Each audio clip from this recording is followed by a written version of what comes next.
So last month, I was really grateful to be able to lead a 5-day meditation retreat on what are called the four brahmaviharas, or the divine abodes, which in the Buddhist teachings are considered the four highest qualities of heart and well being. And in our meditation practice, we are asked to very consciously nurture these qualities so that eventually we can learn more and more to dwell in these qualities, just like we might dwell in a home.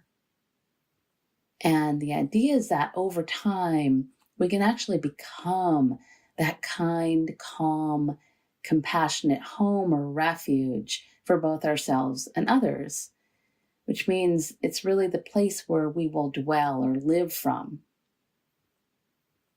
Many of you may know these four qualities as metta, or loving kindness, karuna, compassion, mudita, which is empathetic joy, and upekkha, which is equanimity. And if you happen to be interested in these qualities, I'm going to be offering a day-long retreat on them on Saturday, September 17th in Berryville, Virginia, and it will also be available online if you're interested. And I wanted to mention these because during that 5-day retreat, a student raised her hand during one of the Q&A sessions, and she asked me how the practice of gratitude related to the four brahmaviharas. And honestly, I was so pleased with the question itself because gratitude is such an incredibly rich topic. And it's also one of the most powerful skills we can use to discover more balance in our lives, some sort of ground beneath our feet, which I think we could all really use right now in our world. In fact, when we're really struggling, gratitude is one of the main qualities that we can use to access a sense of calm and safety when everything else around us maybe seems to be coming undone, which is one of the reasons that it's related to the fruit of our practice, which is equanimity or balanced awareness, the fourth of those brahmaviharas, as well as all the others. It's related. Sadly, because we were at the very end of our session on that retreat, I just didn't have enough time to go into this more, and I was only able to offer the student a very brief reply. And I was really disappointed about this. So because I wasn't able to answer my student's question, I thought I would spend some time in this month's talk offering us some more detailed teachings on this really essential quality of gratitude or appreciation. And of course, I also really do want to answer my student's excellent question, which I promise I'll get to. To start, though, I feel like I first really need to acknowledge that on the surface, the practice of gratitude is just one of those things that can seem so simple. Like, of course, we all understand what it feels like to practice gratitude, right? But the truth is, modern science has shown that this is actually not in our nature to nurture this quality or to even be aware of it most of the time, actually. Because unfortunately, as humans, we are all basically wired to be more aware of things that can go wrong than appreciative of all the things that are actually going right in our lives. And as I'm sure we all know, simply because we're all humans living on this planet, our strongest and most prominent emotion, the one that we tend to feel the most, is fear. It's actually built right into our DNA. It's just how we're made or how we're wired. So basically, we've all inherited this common trait for many different reasons, including our ancestors' real need in prehistoric times to be on the lookout for like actual saber-toothed tigers or maybe people from other tribes who might want to kill them. So although we really needed this trait in our collective past, over the centuries now, it's evolved into what is called our inherited negativity bias. And The teacher and neurobiologist Rick Hansen explains our negativity bias this way. He says that basically we are all Velcro for the negative and Teflon for the positive. I think that's really true. Unfortunately, what's also true is that when we are so focused on what's wrong all the time instead of what's right, science has shown that this tendency can create literal grooves in our minds, which makes it much harder for us to step off these sort of well-worn paths that we all tend to walk. So that's the bad news. The good news is that science has also shown us that we can use this actual practice, the practice of mindfulness meditation, to literally change the way our mind works and create new neural pathways, which means we really truly can evolve to think more positively. Science is showing us that this is possible. And honestly, I just love this so much. The fact that modern science is now proving the accuracy of what the Buddha was trying to tell us more than 2,600 years ago, which is that we can very consciously use our mindfulness practice to notice on a daily basis what we're feeling grateful for as a kind of counterbalance to that built-in negativity bias. So we can train our minds to think this way more and more often in more moments of our lives. And right now, especially, I truly think that this practice of gratitude, of looking for what's right instead of what's wrong, is so important, especially when it comes to combating our fear. Just this past week, actually, I was chatting with a dear friend of mine who's another meditation teacher, and she mentioned that life just feels sort of fragile right now. She used the word fragile. And I totally agree. Fragile and uncertain, which if we think about it, is actually always how our life is at any moment. That's just sort of the reality of life itself. But obviously, there are also times when this just seems even more so, and I think this is one of those times. And of course, as the teachings tell us, our practice really demands that we not look away from the suffering, but allow ourselves to awaken to the truth of what's happening so that we'll be better able to open our hearts and commit ourselves not only to not harm ourselves or others, but to actually help. So this is just a very basic tenet of the teachings.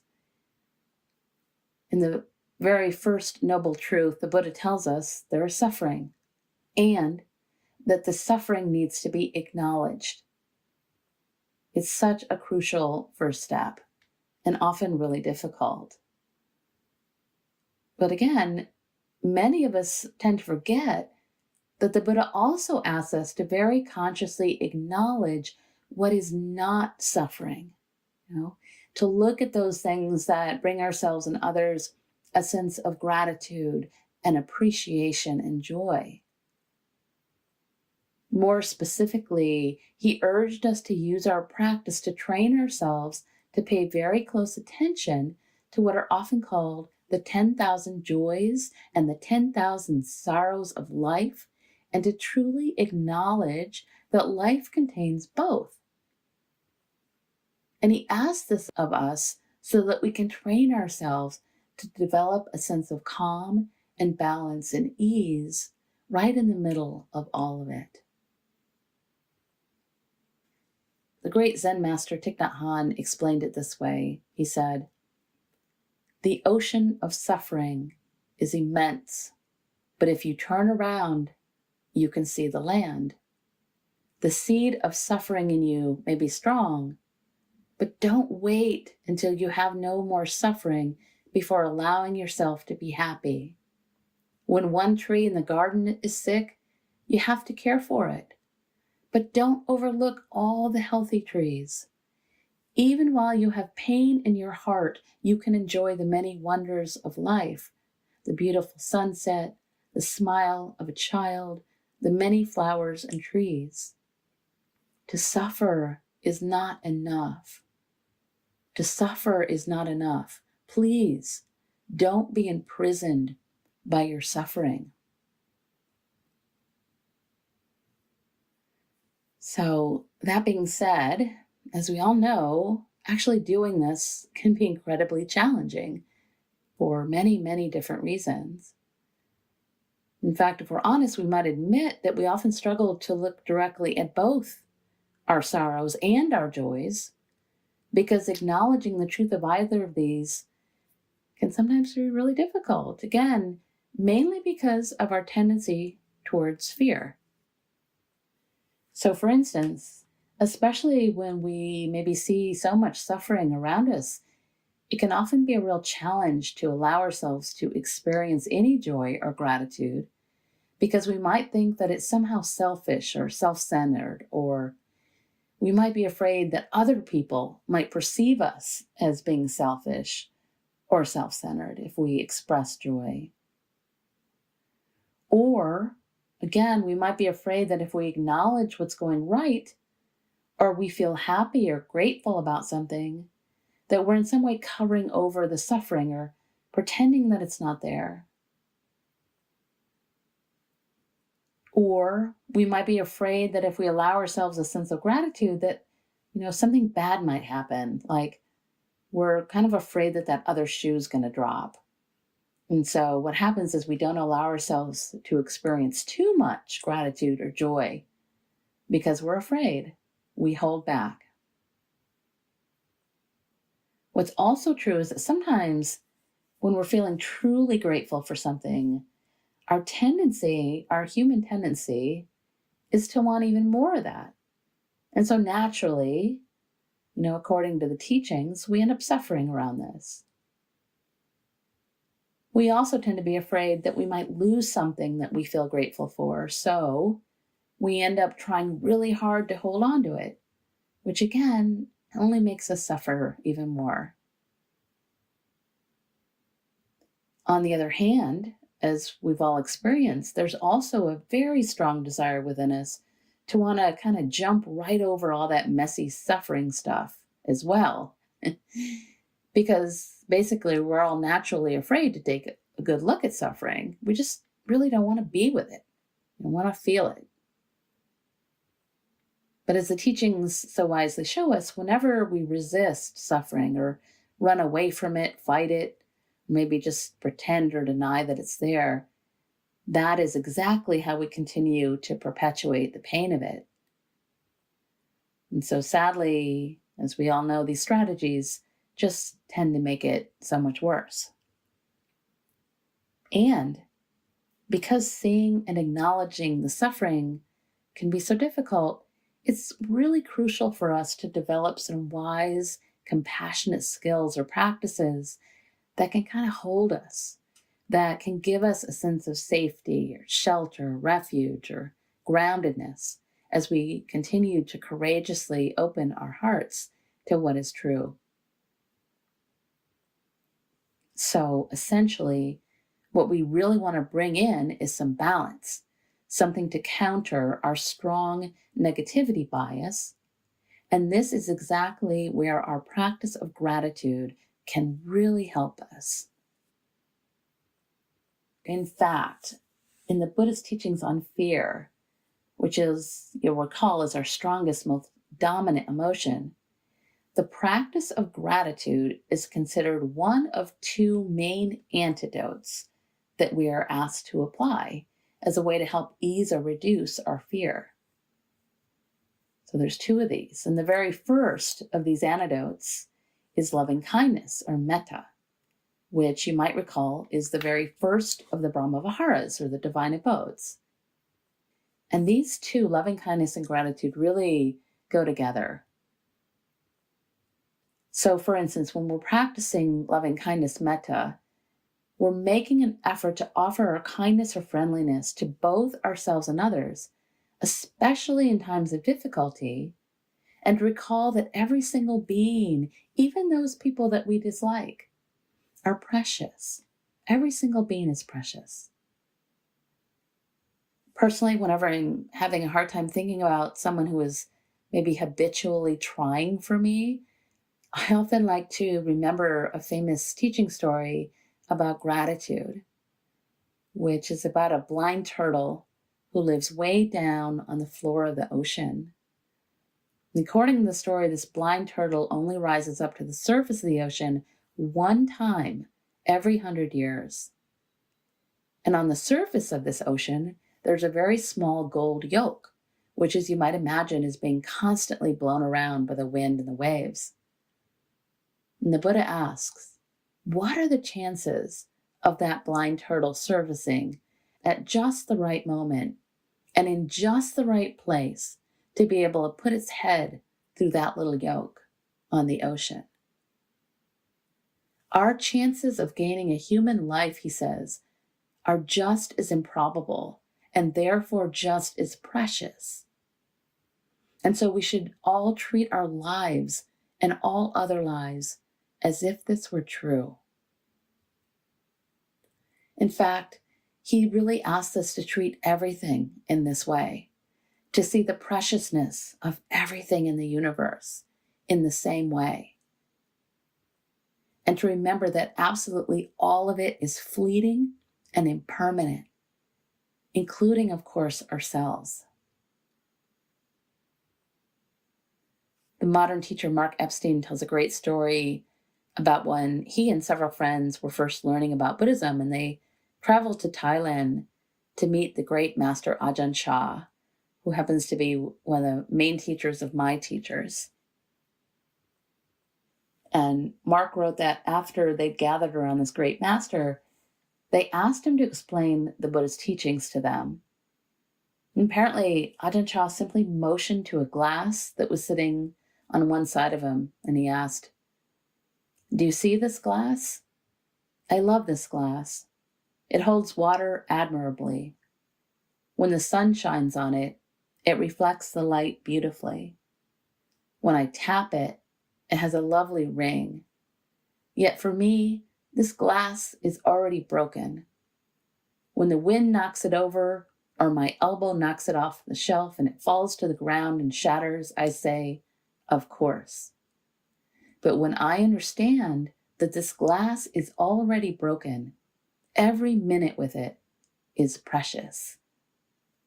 When I understand that this glass is already broken, every minute with it is precious." And so that was Ajahn Chah's very first lesson when they asked him to describe the Buddhist teachings. I so love that. Many of you may be familiar with what are called the 5 remembrances, which are 5 things we're asked to remember daily as a practice. It's really a gratitude practice. A lot of people find these 5 remembrances really difficult because essentially what they're asking us to remember is that we are all going to get old and sick and die, and that everything we love is going to be lost to us. So obviously, this really does sound a bit morbid. But the truth is, the more we can get in touch with this inevitability, again, not turning away from it, what happens is we wake up or we awaken more and more to the fleeting quality of our lives, which then makes each and every moment even more precious. Many years ago now, I remember hearing about a great daily gratitude practice that's used by many meditation masters in Tibet. And apparently, every night before they go to bed, they set their teacups upside down as a reminder of those 5 remembrances, a reminder that life is impermanent. And every morning, when they're able to turn their teacups right side up again, they rejoice with the thought, hey, look, I'm still here. Yay, what a blessing.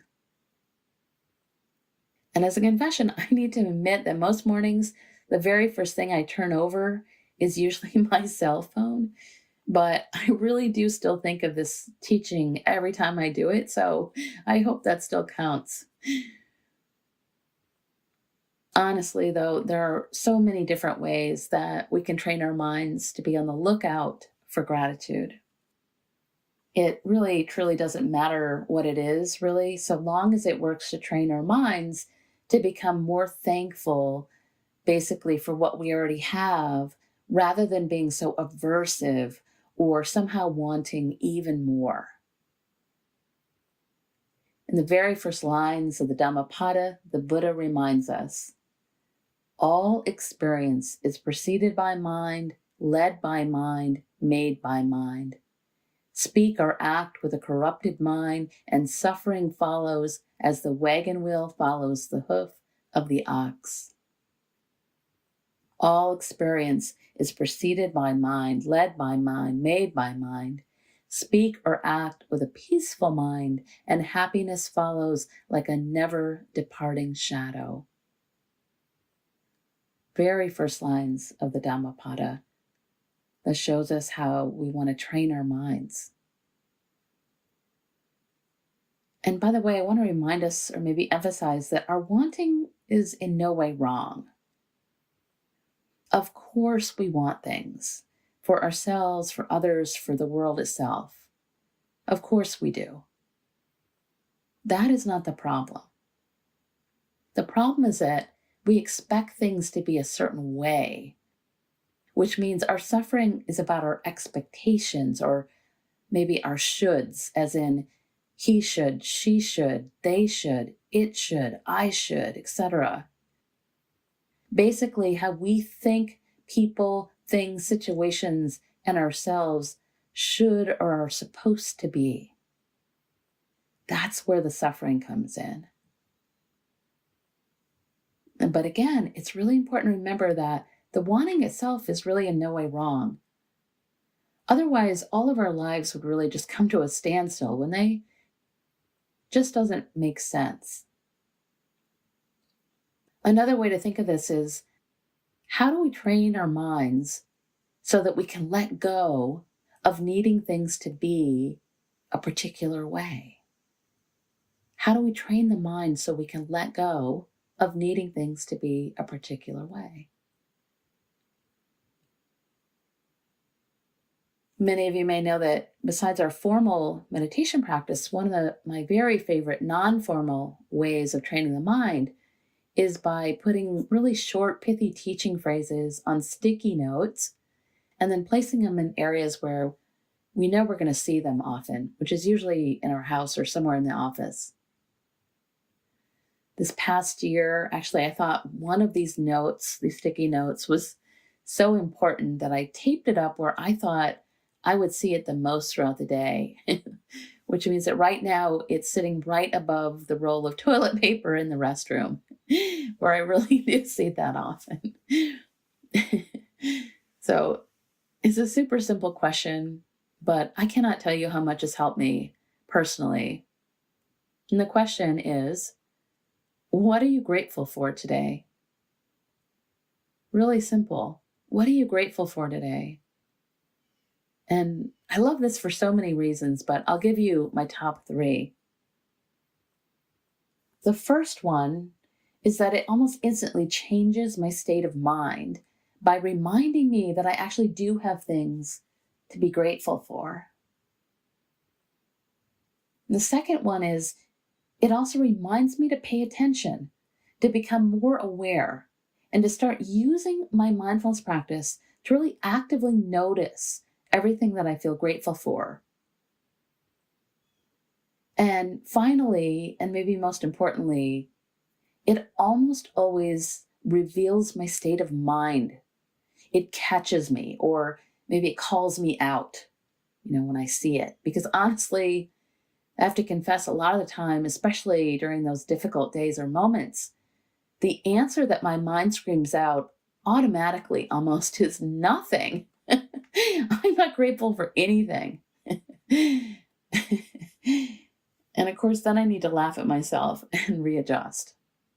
And honestly, I hope you might just try this at home, because it's just been so helpful for me to become aware of my negativity bias and how my mind works, and to remind me right in the middle of my day to practice training my mind.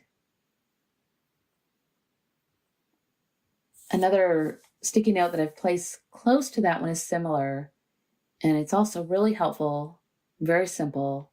And it's another question, and also the title of this talk, which is, what is not wrong? What is not wrong?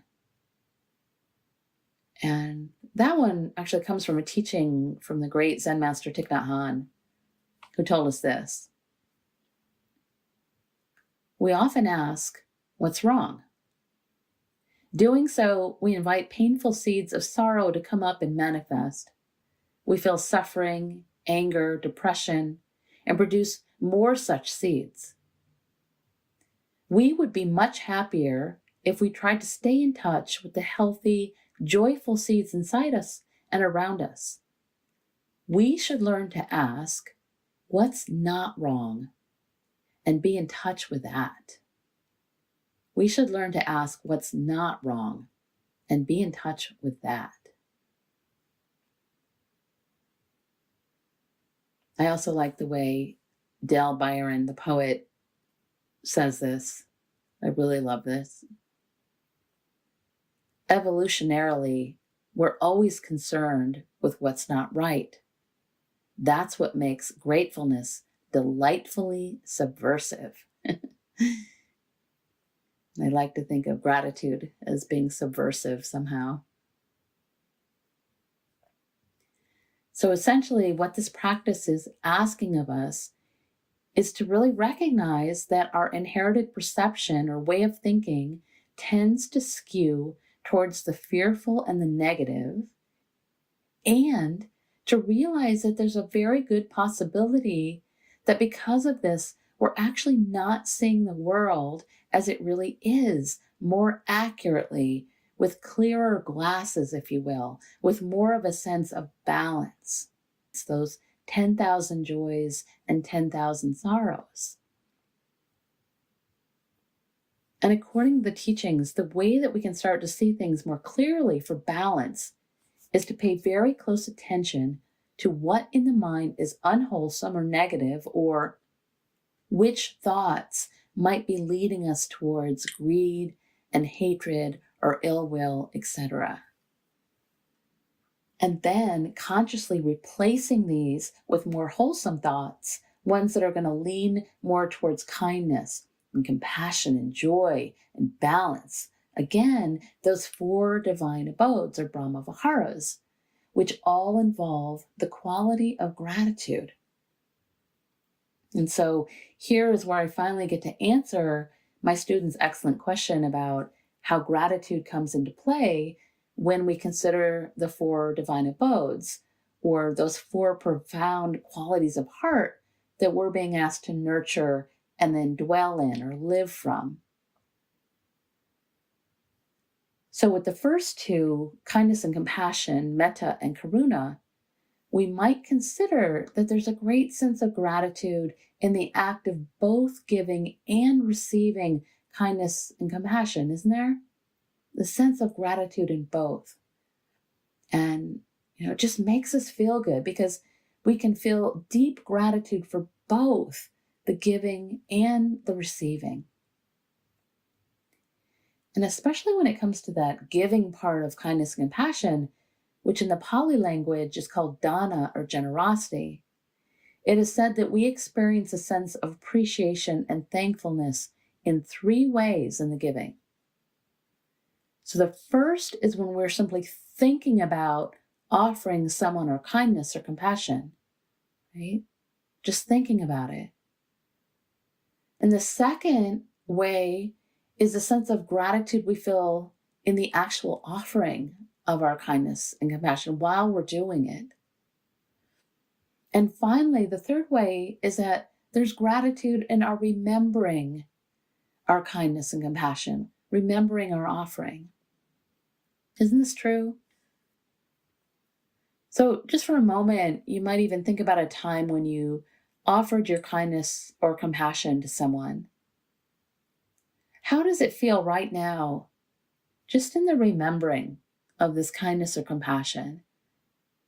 Could be a nice thing you did for someone, or sitting and listening to them, or holding them, or even offering a smile. Could be a gift.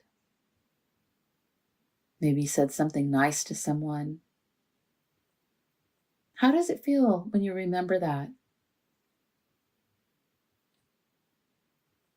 You might consider, aren't you grateful for having been able to do that, to offer that?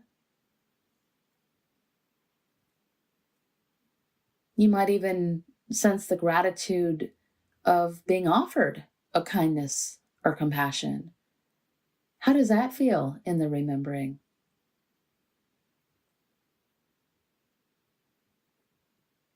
And then, in contrast, you might now think about the opposite of that kind of giving, you know?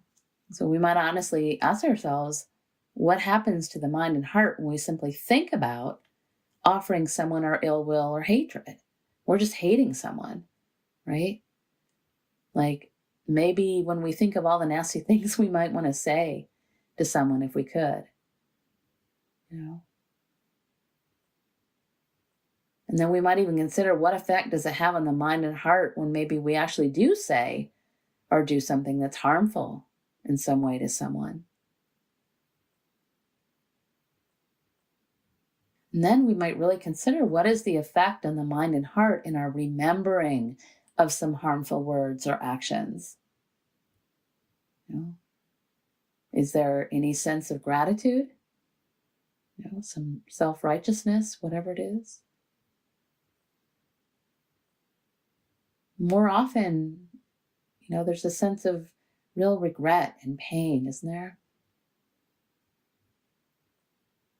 So this is something we can really contemplate and consider and remind ourselves of, that offering our kindness and compassion out into the world really does make us feel better and more grateful, especially in the remembering. And that doing the opposite of these things really brings ourselves and others more pain. So those are the first two divine abodes, kindness and compassion. With the third divine abode, which is mudita, or empathetic joy, the idea is that we ourselves feel both joy and gratitude when we rejoice in our own or others' happiness, right? So again, it really makes us feel good. And we just feel so grateful for being able to experience our own or another person's joy when we can allow ourselves to do this, which, again, for many reasons is not always easy. To feel grateful for our own or another person's joy. It's a practice. But right now, you might even consider a time, maybe recently, when either you yourself experienced some joy, or maybe you were rejoicing in someone else's joy, right? So maybe someone got married, or had or adopted a child, or maybe they finally accomplished something that they set out for themselves. They're so happy about it.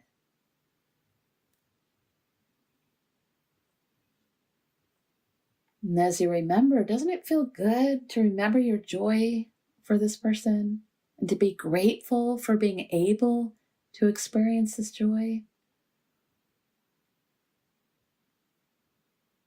You know, if we really allowed ourselves to be more joyful for the happiness of others, and we're really grateful for that, just think of how happy that would make us, would make our hearts, if we really practiced that. Finally, with the fourth brahmavihara, equanimity or balanced awareness, upekkha in Pali, we might recall that equanimity is at the very center of wanting and not wanting, which, as we might know, are two of the main qualities that create suffering within us, wanting and not wanting, along with delusion, which is basically not understanding that wanting and not wanting are what cause us suffering. And if we think about it, the experience or quality of gratitude itself fits right at the center of wanting and not wanting, doesn't it? So when we're experiencing the quality of gratefulness or appreciation, we're not experiencing aversion, which is not wanting, and we're glad and appreciative about what we have rather than wanting something else, right? So in that very moment, in that moment of gratitude, we are actually living from a place of thankfulness rather than from a place of complaint, right? And when we're living here in the center of wanting and not wanting, where we're dwelling is in a place of ease or equanimity, which is again the fruit of our practice, equanimity. And we're actually experiencing it. Even for a brief moment, we can live there. And the idea is that over time with practice, we can start to live or dwell in that place of thankfulness even more, for even more moments. And again, that place of home or refuge, of neither wanting or not wanting, is an incredibly calm and peaceful place for us to live or to live from.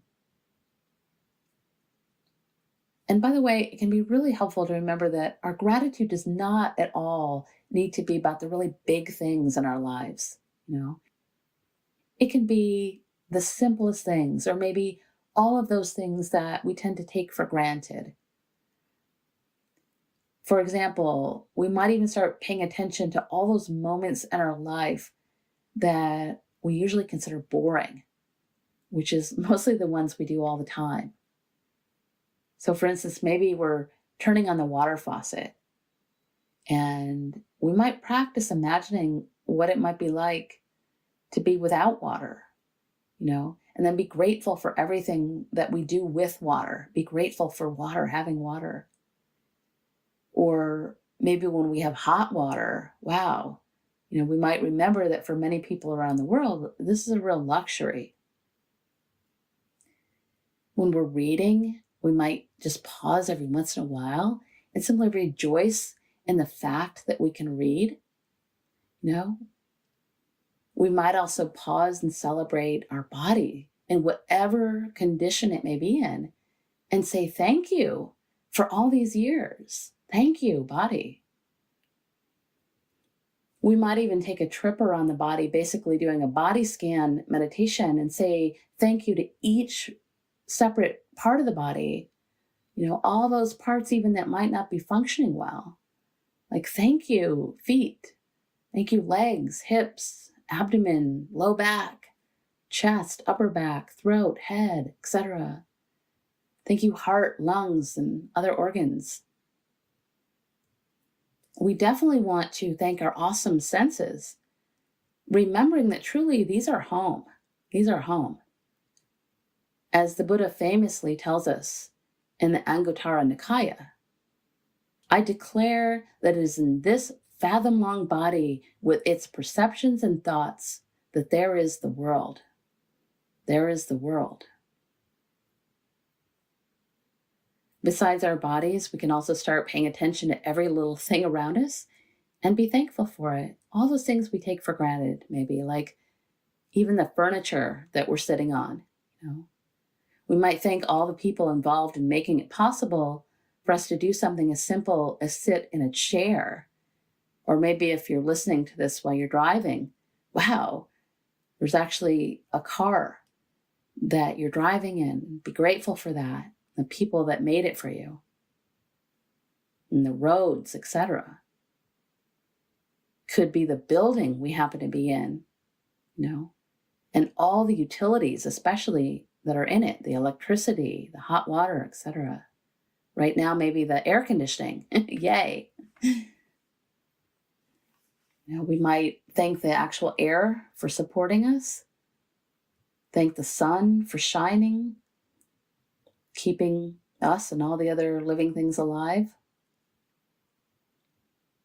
We might also be thankful for all the people in our lives who we might also take for granted a lot of the time. We don't really feel grateful for them until we don't have them in our lives anymore sometimes. And as we continue, we might even start to realize that there's really no limit to the things that we can express our gratitude towards. And then we can become grateful more and more for each precious moment of our lives. And personally, I really like to use this very simple meditation from Thich Nhat Hanh, which involves intentionally pausing and saying to ourselves this. Very simple. Breathing in, I calm body and mind. Breathing out, I smile. Dwelling in the present moment, I know that this is the only moment. I'll repeat that. Breathing in, I calm body and mind. Breathing out, I smile. Dwelling in the present moment, I know that this is the only moment.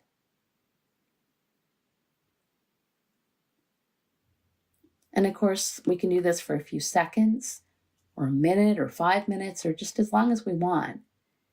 Maybe noticing that each new moment is completely different than the one before, and therefore it's precious.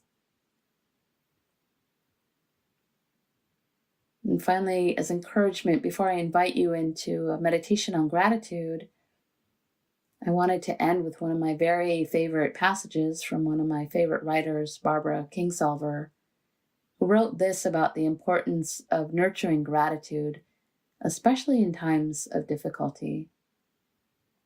She wrote, "In my own worst seasons, I've come back from the colorless world of despair by forcing myself to look hard for a long time at a single glorious thing, a flame of red geranium outside my bedroom window, and then another, my daughter in a yellow dress, and another, the perfect outline of a full dark sphere behind the crescent moon, until I learned to be in love with my life again, like a stroke victim retraining new parts of the brain to grasp lost skills. I have taught myself joy over and over again. I have taught myself joy over and over again." And I love that last line because it really relates to what the Buddha taught us, which is that we can teach ourselves to experience even more joy over and over again. And so, if it's available and you're ready, I'd like to invite you into a meditation on gratitude, on the 5 senses. So you might want to find a comfortable seat, or if you're walking or driving, you might start to pay attention to your body, even with the eyes open. And if you're sitting and ready, you might close the eyes. Take a nice deep breath in, slow breath out. Maybe a couple of rounds of those on your own just to get in touch with the body and the breath. Bring your attention inward. Let yourself be with your heart, your mind, and the body in this moment, however it is.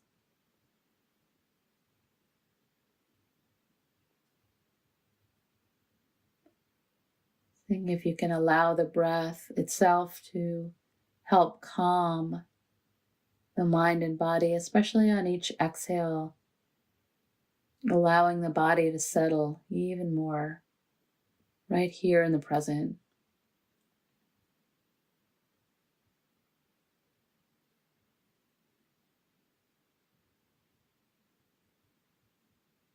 So you might, as you continue, soften different areas of the body, allow letting go. So you might notice the whole area of the face, See if you can let the muscles soften here. Forehead smooth.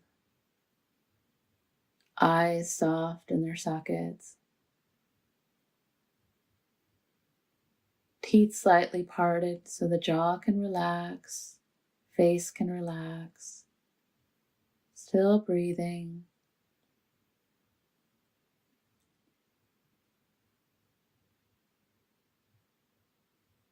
You might notice the neck and shoulders. Again, just allowing the shoulders to drop. See if you can soften in this area as well. Let go.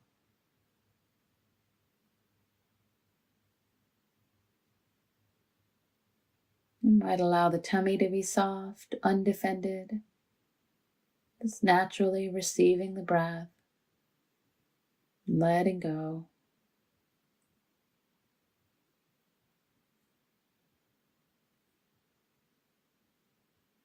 You might let the center of the palms soften in a gesture of both receiving and letting go. Still breathing.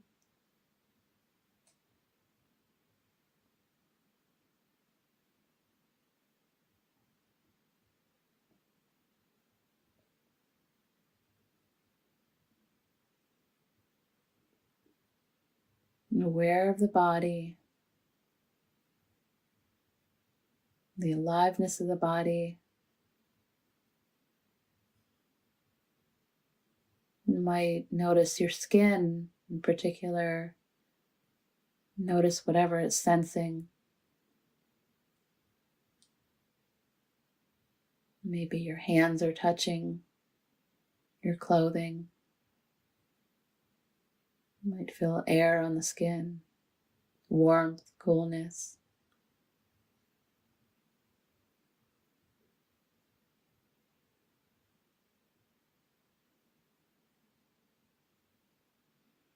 So this meditation is going to be a meditation on our senses, which again is how we experience the world through this body. And so it can be really helpful to remind ourselves how grateful we are for our amazing senses, which we do often take for granted. And I know some of us have lost some of our senses, or some of our senses aren't as strong as they used to be. And so throughout this meditation, if a sense of grief arises, please allow yourself your own kindness and compassion. Allow yourself to grieve, so important, not to cover over. And then as a balance, you might also try to recall your gratitude for being able to experience that particular sense in the past and all that you can remember. And still breathing. You might even, as we go through, add a very slight smile to the corner of the eyes and the lips. Just to bring a sense of gratitude right here into the body. Whenever you like, you can also place one hand or both on the heart, or one hand on the heart and one hand on the belly. It can be a great way to access a sense of gratitude.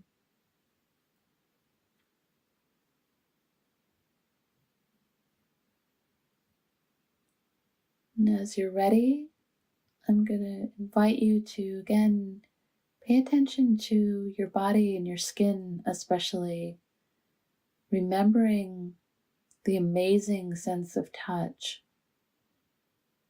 And bring to mind something that you're grateful for that you're able to touch. So, for instance, it could be, receiving a hug, or recalling the softness of a baby's skin, or the feel of petting your dog or cat, or touching something that feels nice out in nature or at your home. Maybe a blanket that's comforting. Just take some moments to tap into what you feel grateful for, the sense of touch.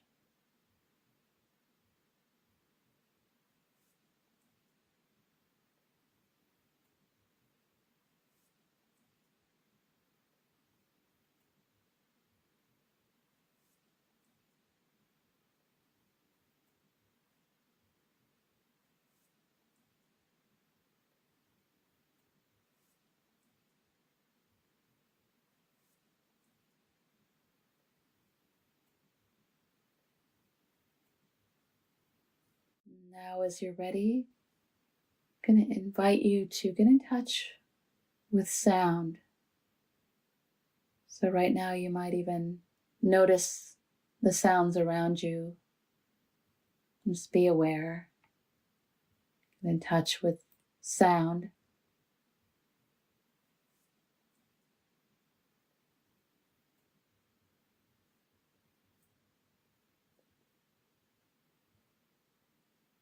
And as you're ready, I'm going to invite you to recall a sound that you're grateful for. Maybe bird song, a loved one's voice, waves crashing to shore.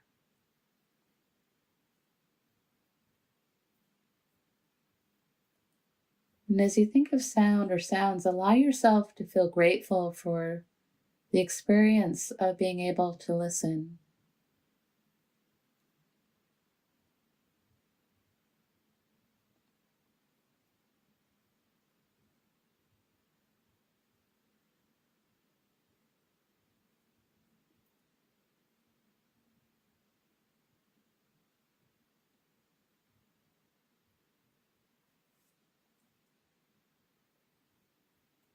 As you're ready now, I'm going to invite you to pay attention to the sense of sight. Your eyes might be open, might be closed. You might see light behind the closed eyes. In touch with that sense of sight.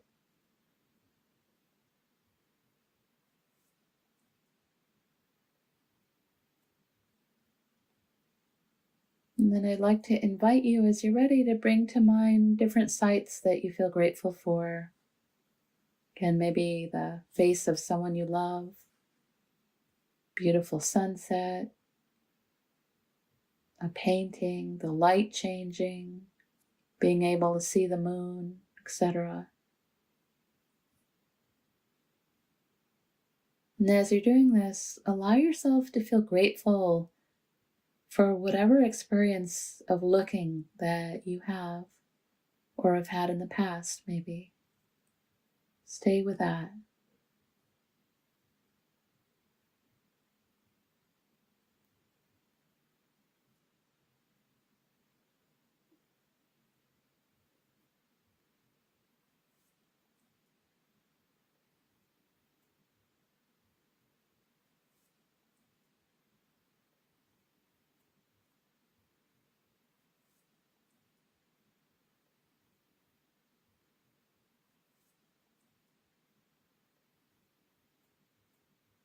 As you're ready now, I'm going to invite you to get in touch with the mouth, the tongue. You might feel saliva in the mouth.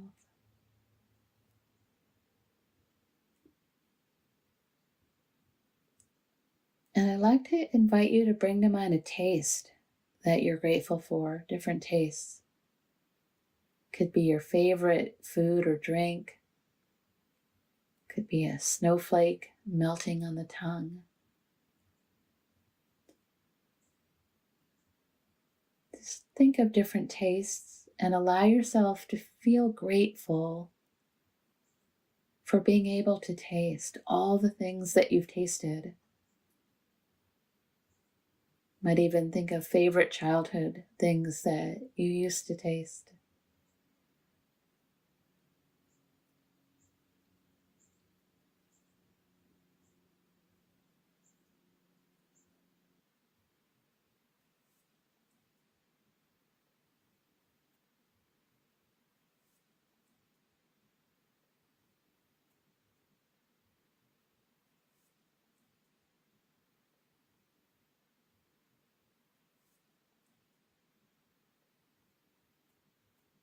As you're ready now, I'm going to invite you to get in touch with smell.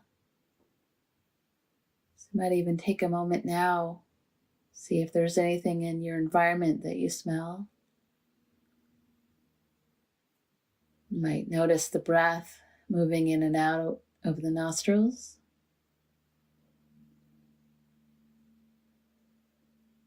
And then I'm going to invite you to bring to mind a smell or smells that you're grateful for. Again, could be your favorite food, something out in nature, the smell of a loved one's clothing or skin, maybe how something smells in the morning or the evening. And as you do, again, allowing yourself to feel grateful for the experience of smelling.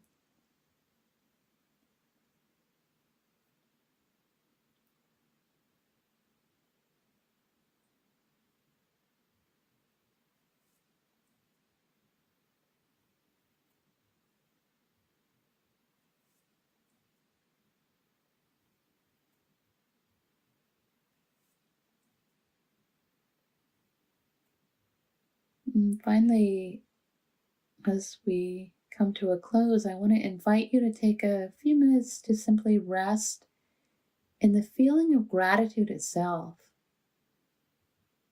See if you can feel grateful for the feeling of gratitude itself and let it expand or grow, like it could just be unlimited.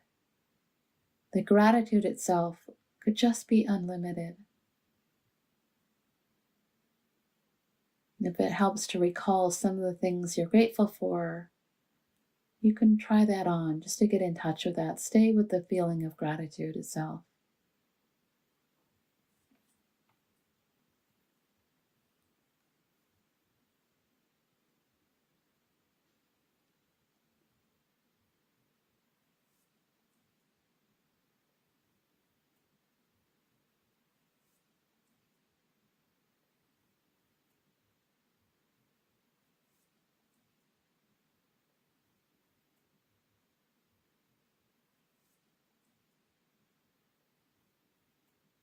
And finally, I'd like to offer you these words from the late, great Mary Oliver, who tells us, "Truly, we live with mysteries too marvelous to be understood.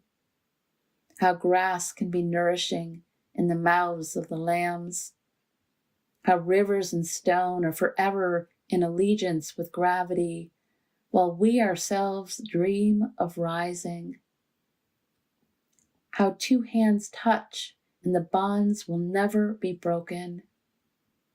How people come from delight or the scars of damage to the comfort of a poem. Let me keep my distance always from those who think they have the answers.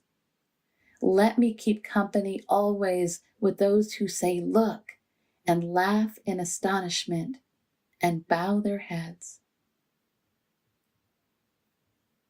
Namaste and blessings.